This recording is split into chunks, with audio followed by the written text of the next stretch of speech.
Parents మెచ్చిన university సంకల్ Chand Patel university, Gujarat.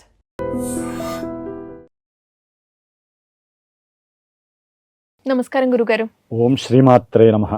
గురుగారు, July 16 నుంచి ఆగస్టు 16 వరకు సూర్యగ్రహం కర్కాటక రాశిలోకి ప్రవేశించడం వల్ల కర్కాటక రాశి వారికి ఏ విధంగా ఉండబోతోంది, అలాగే ఇతర గ్రహాల ప్రభావం కూడా ఈ రాశి వారికి ఏ విధంగా ఉండబోతోంది అనేది తెలియచేయండి. అమ్మ, జూలై 16 నుంచి సూర్యగ్రహము యొక్క ప్రవేశ ఆధారంగా మిగతా గ్రహాలు కుజుడు, శుక్రుడు, బుధుడు వీరు కూడా ఏంటంటే సంచారంలో చాలా మార్పులు ఉంటాయి. మనకి ఈ 30 రోజులు కూడా కర్కాటక రాశి వారికి ఎన్నో రకాలైనటువంటి వైవిధ్య మార్పులు వస్తాయి.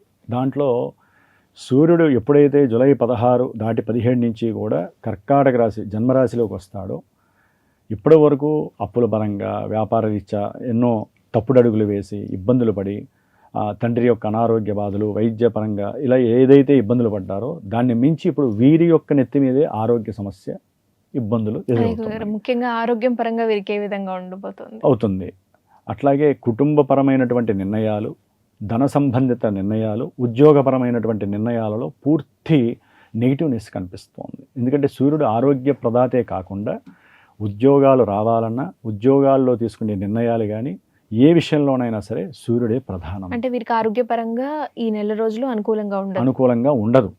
వీరు తీసుకునే నిర్ణయాలు కూడా కొంత కుటుంబంలోనూ ప్లస్ ఆర్థికపరమైన విషయాల్లో ఎన్నో ఇబ్బందులు, తంటాలు తెచ్చిపెట్టే అవకాశాలు ఉంటాయి. ఎందుకంటే అమ్మ, సూర్యుడు గురుడితో కలిసి ఉన్నారు కర్కాటక రాశిలో. వీళ్ళిద్దరూ జన్మరాశిలో ఉండటం అంత మంచిది కాదు.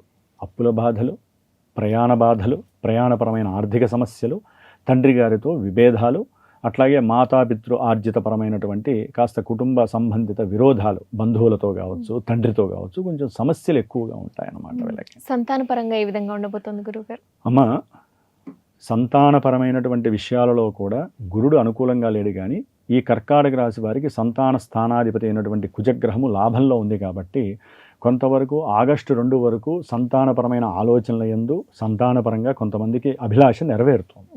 అట్లాగే సంతానం యొక్క ఆర్థిక వృద్ధి, సంతానం అనుకున్నటువంటి విద్యపరంగా ఎదుగుదల కొంతమంది కర్కాటక రాశి వారికి యోగాన్ని సూచిస్తోంది. ఓకే, అంతవరకు హ్యాపీయే.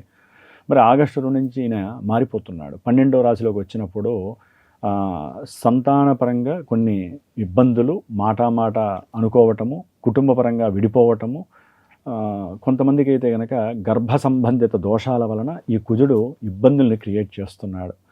అట్లాగే వైద్యపరంగా కూడా ఆర్థిక ధన నష్టాలు కలుగుతాయి. ఇక కుటుంబంలో బౌబంధుత్వాలు అంటాం కదా, వాటి పరంగా అయితే వీరికి కలిగే అంటే వీరికి ఉన్న ఆలోచనలన్నీ కూడా పక్కదారికి వెళ్ళిపోతాయి. వాదాలు, ప్రతివాదాలు. దేనికి సంబంధం అంటే వీరు ఆల్రెడీ ఆగస్టు 2 వరకు కూడా ప్రమోషన్ వస్తుంది ఉద్యోగంలో, నేను ఆర్థికంగా బలపడతాను, నేను అనుకున్నట్టుగా అన్నీ జరుగుతాయి అనుకున్న వాళ్ళకి ఒక్కసారి డైవర్ట్ అయిపోతుంది వ్యవహారం. ఇప్పుడు ఒకటమ్మా, ఇక్కడ అనుకున్నట్టు ఆగస్టు 2 వరకు అవ్వాలి వీళ్ళకి ఉద్యోగపరంగా కావచ్చు. అంటే ఉద్యోగం పోయిన వాళ్ళకి ఉద్యోగం వచ్చి, ఉద్యోగంలో ఉన్న వాళ్ళకి ప్రమోషన్స్ వస్తే మరి డబ్బులు పెరుగుతాయి కదా, దాని పరంగా వీరికి కొన్ని ఆర్థిక ఇబ్బందులు తొలగిపోతాయా, కుటుంబంలో సంతోషం ఉంటుందిగా.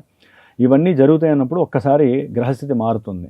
జన్మజాతకంలో ఏదో ఒకటి దశలు సరిగ్గా లేవనుకోండి, దానికి తోడు ఇవి కూడా కలిపి ఏమవుతుంది, వీళ్ళకి పిచ్చెక్కినట్టు అయిపోతుంది.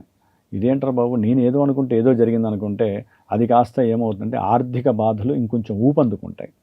ఏది కర్కాటక రాశి వారికి ఆగస్టు 2 తర్వాత అప్పుల బాధలు, కుటుంబంలో బహుబంధుత్వాలతో విద్వేషాలు, శత్రుబాధలు, వీరు మాట్లాడే ప్రతి మాట ఆలోచన రాహిత్యంగా మాట్లాడటము, తీసుకునే నిర్ణయాల్లో వైవిధ్యకరమైనటువంటి నిర్ణయాలు, కుజుడి యొక్క బాధ వలన పూర్తిగా కోర్టు సమస్యల దాకా కూడా వెళ్ళే అవకాశం ఉంటుంది అప్పుల బాధల వలన. కాబట్టి ఈ విధంగా సంతానము, కోర్టు సమస్యలు కుజుడి వలన అయితే కనుక ఆగస్టు 2 నుంచి అధికమవుతాయని చెప్పుకోవాలమ్మా. కర్కాటక రాశి వారు మరిన్ని అనుకూలమైన ఫలితాల కోసం ఎటువంటి పరిహారాలు చేసుకోవాలి గురుగారు?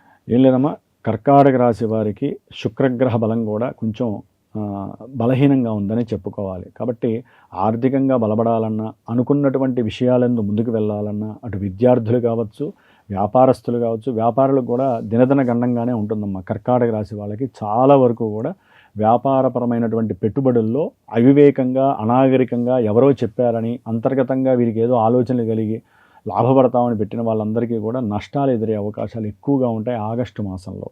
కాబట్టి వీరందరూ కూడా కుజగ్రహ ఆరాధనతో పాటుగా ఎవరైతే గనక అప్పుల బాధలు ఎక్కువగా ఉన్నాయో వారు తప్పకుండా సుబ్రహ్మణ్యేశ్వర స్వామికి సంబంధించినటువంటి పాశుపత రుద్రాభిషేకం చేసుకున్నారనుకోండి, అసలు హోమం చేసుకుంటే తిరుగు ఉండదు యాక్చువల్లీ. దానివల్ల ఏంటంటే కుటుంబంలో విద్యార్థులు, భార్యాభర్తల మధ్య అన్యోన్యత ఇవన్నీ కూడా కొంతవరకు వెసులుబాటు జరుగుతుందమ్మ. ఒక్క కుజగ్రహము రవిగ్రహము బాలేకపోతే, దాని తోడు బుద్ధి విహీనత, బుధుడు బాలేదు, శుక్రుడు బాలేదు, 4 గ్రహాలు మాసగ్రహాలు బాలేకపోతే వీరు ఏం చేయాలి? ఆ 4 గ్రహాలకి సంబంధించిన జపాలు లేకపోతే ఆ స్తోత్రాలు పఠించటము చేసుకోవటం చాలా విశేషం. లేదా వీటన్నిటికీ ఒకటే సుబ్రహ్మణ్య ఆరాధన, దుర్గాదేవి ఆరాధన చేసుకోవటం తప్ప వీరికి వేరే ఆరాధన లేదు. అష్టమ రాహువు కూడా వీరిని కాస్త ప్రతిబంధకంగా ఎన్నో విషయాల్లో చేస్తూ ఉంటారు కాబట్టి దుర్గాదేవి ఆరాధన మస్ట్ అండ్ షుడ్గా చేసుకోవడం విశేషప్రదం. ధన్యవాదాలు గురువుగారు. శుభమస్తు.